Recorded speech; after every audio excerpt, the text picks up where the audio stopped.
Now, Coach Eddie Robinson, I guess, is credited with preparing his quarterbacks for the pro game. Did you guys ran pro sets and whatnot? Talk about that part of your background.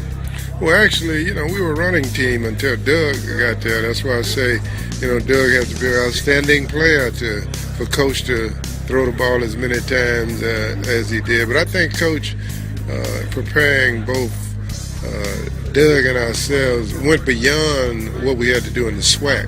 We actually ran an offense in the SWAC that we thought gave us the best chance to win, put our outstanding athletes in position to dominate. But during the off season, we would go beyond that, and he would look into the pro game, and he would talk to people in professional football and ask them, what we need to be prepared for to be quarterbacks in the NFL, both on and off the field, collecting the plays. And when he talked to you, he told you about the small things, about when a coach is coaching, make sure that you're listening.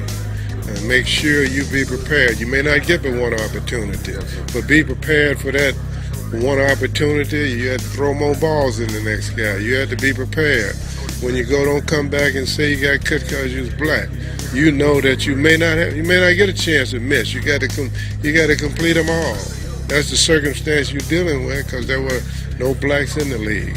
So somebody had to overcome, and somebody had to kind of soften the trail for others to follow.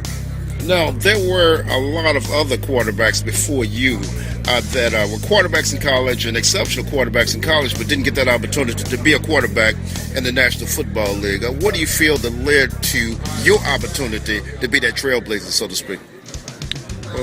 I think the biggest thing is, I chose not to switch position, and it was a challenge because I realized I wanted to play pro football just like everyone else, and I had the same dream these other guys had. We all wanted to play pro football, and most of us wanted to play quarterback, but most of them got to a point where they feel like the best opportunity was to switch position.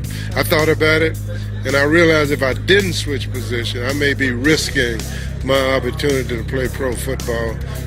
But at that time, after talking to Coach Robinson, and he recruited me, and he told me in 4 years, things may change. That in 4 years, somebody was going to get a chance to play quarterback. I believed, and so I refused to switch. Okay. So when you earned all-pro status, that must have been a monumental feeling of accomplishment, let's say, for James Shaq Harris to rise to the top of your chosen profession as a quarterback.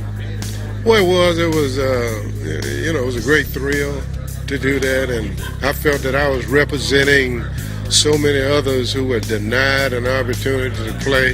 There were a lot of quarterbacks that I played against who could have played in the NFL. I was just fortunate to probably get that opportunity. But I felt I was representing many of those guys who had played and could have played in the league. Now, Shaq, you've been an administrator in your post-playing career. I remember you were at Jacksonville for a while, and maybe a team before that, but talk about that front office experience that you've accumulated. Got an opportunity to evaluate a lot of players. Also had some opportunities to provide some opportunities for some players from HBCU school. That was always fun. So I enjoyed a career in the NFL.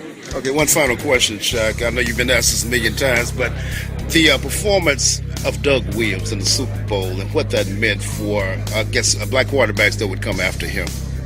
I think, for us at Grambling, it was a routine Grambling day. For everybody else, it was a performance of the ages. But it's a routine day for Doug with us. I think that performance removed the word black from the news media. And before that, a black quarterback, somewhere in the article, they would always mention black quarterback. Right. I think that performance removed that word, and I think it was hard for anyone to overlook a performance like that and say that blacks could no longer play the position.